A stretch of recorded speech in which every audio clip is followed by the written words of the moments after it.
आपण पाहत आहात लोकसमीक्षा न्यूज नेटवर्क आणि या आहेत आजच्या सुपरफास्ट न्यूज। या बातमीपत्राचे प्रायोजक आहेत नंदिनी कलेक्शन, फक्त महिलांचे परिपूर्ण दालन, माऊली निवास, कल्याण मंडपमच्या बाजूस, यशोधन नगर, परभणी।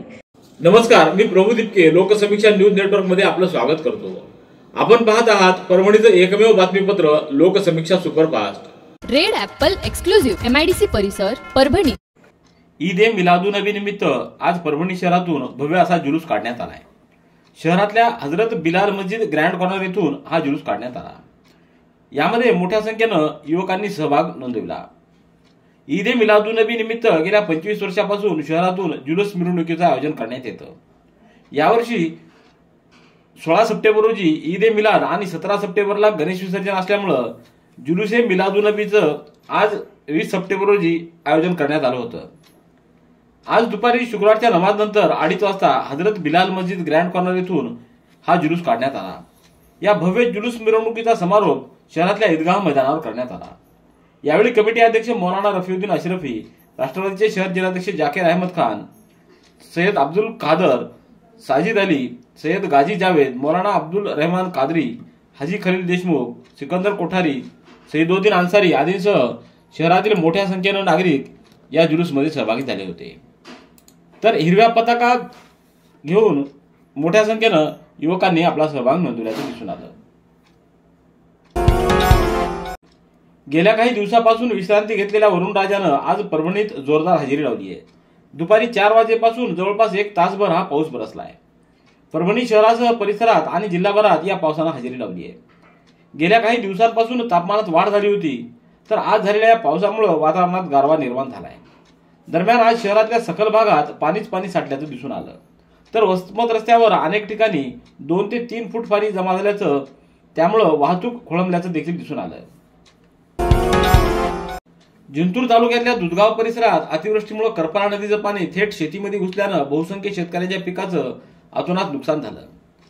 याबाबत शेतकरी संघर्ष समितीच्या वतीनं नुकसान भरपाईची मागणी करण्यात आलेली आहे।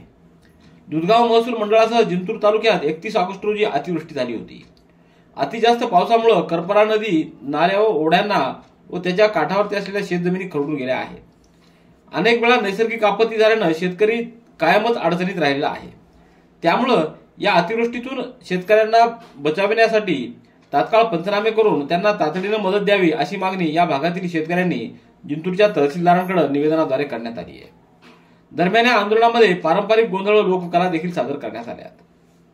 पीडित महिलांसाठी आता पोलीस ठाण्यात राहणार संपर्क अधिकारी। महिलांवरील अत्याचाराची प्रकरणं तडीस नेणार, वेगानं तपास देखील होणार। पीडितांना न्याय मिळण्यासाठी समन्वय साधण्यात येणार। पीडित महिलेला यामुळे मिळेल जलद गतीनं मदत। महिला आणि बालिकांवर होणाऱ्या अत्याचारांसाठी प्रत्येक पोलीस ठाण्यात आता संपर्क अधिकारी नियुक्त करण्याचा निर्णय महायुती सरकारनं घेतला आहे। बदलापूर येथील बालिका अत्याचाराच्या प्रकरणानंतर महिलांवरील घटनांचा तपास प्रभावीपणे राहावा आणि या तपासाचा समन्वय योग्य असावा यासाठी हा निर्णय घेण्यात आला आहे।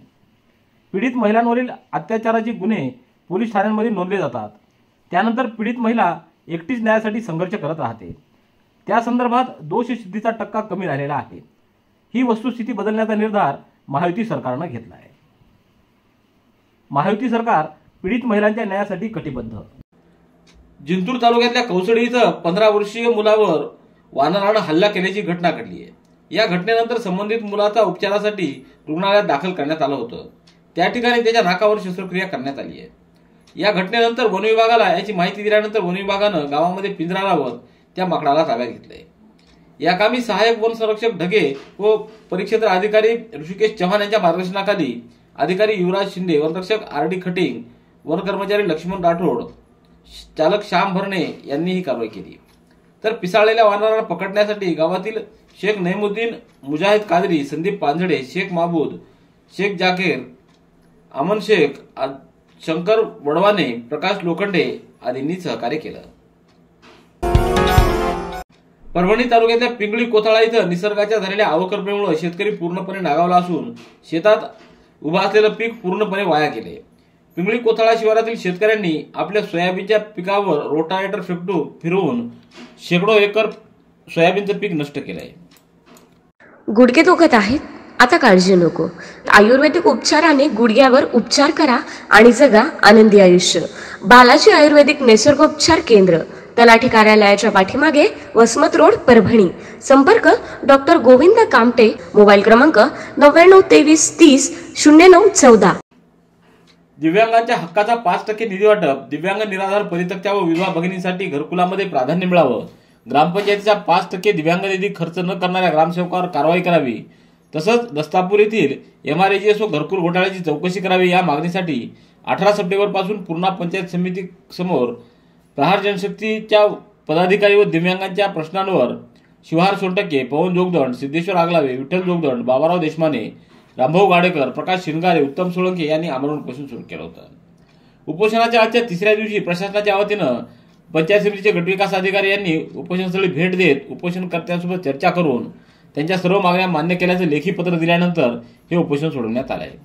या दरम्यान मुसळधार पावसानं हजेरी लावल्यानं उपोषणकर्त्यासह उपोषण सोडवण्यासाठी आलेले अधिकारी देखील पावसात चिंब भिजले होते. यावेळी शिवलिंग बोधने यांचीही उपस्थिती होती. पोलीस दलाच्या भरती प्रक्रियेदरम्यान बनावट नियुक्तीचे आदेश देणाऱ्या 5 जणांच्या विरोधात गंगाखेड पोलीस ठाण्यात गुन्हे नोंदवण्यात आले आहेत. गंगाखेडच्या मुक्ता कोंडीराम मुंडे यांनी गंगाखेड पोलीस ठाण्यात दाखल केलेल्या तक्रारीच्या आधारे महेश त्रिंबक भताने, गणपत मच्छिंद्र डोंगरे, भागवत दगडोबा फड व सुरेखा भागवत फड, प्रदीप सुनील मुंडे या 5 जणांच्या विरोधात गुरुवारी सकाळी फसवणुकीबद्दल गुन्हा दाखल करण्यात आलाय. पोलिसांनी यातील काही संशयितांना ताब्यात देखील घेतलंय. मुक्ता मुंडे यांना सुरेखा फड यांनी पुणे ग्रामीण पोलीस दलात आपल्या मावस भावाच्या ओळखी आहेत, तुझं पोलीस भरतीचं स्वप्न पूर्ण होऊ शकेल असं नमूद करत मुक्ता मुंडे व त्यांच्या पतींना विश्वासात घेऊन पोलीस दलात भरतीचं आमिष दाखवत 12,50,000 रुपये उकळले. तसंच पुणे ग्रामीण पोलीस दलात भरती झाल्याचे नियुक्तीचे खोटे आदेश, त्यावर अधीक्षकांच्या खोट्या स्वाक्षऱ्या करत त्या खऱ्या असल्याची भासवून फसवणूक केली. विशेष म्हणजे मुक्ता मुंडे यांच्यासह अन्य काही उमेदवारांनाही बोलावून पुण्याच्या ससून रुग्णालयात वैद्यकीय तपासणी केल्याचं देखील नमूद करण्यात आलंय. कागदपत्र ताब्यात घेऊन नियुक्तीपत्र लवकरच मिळेल असं सुरेखा फड यांना व त्यांच्या अन्य सहकाऱ्यांना आश्वासित केलं. मात्र आपली फसवणूक झाली हे मुक्ता मुंडे यांच्या लक्षात आल्याबरोबर त्यांनी पैसे परत मागले तेव्हा धमक्या देण्यात आल्या. या प्रकरणात आपल्याबरोबर अन्य काही उमेदवारांची देखील फसवणूक झाल्याचं मुक्ता मुंडे यांनी म्हटलंय.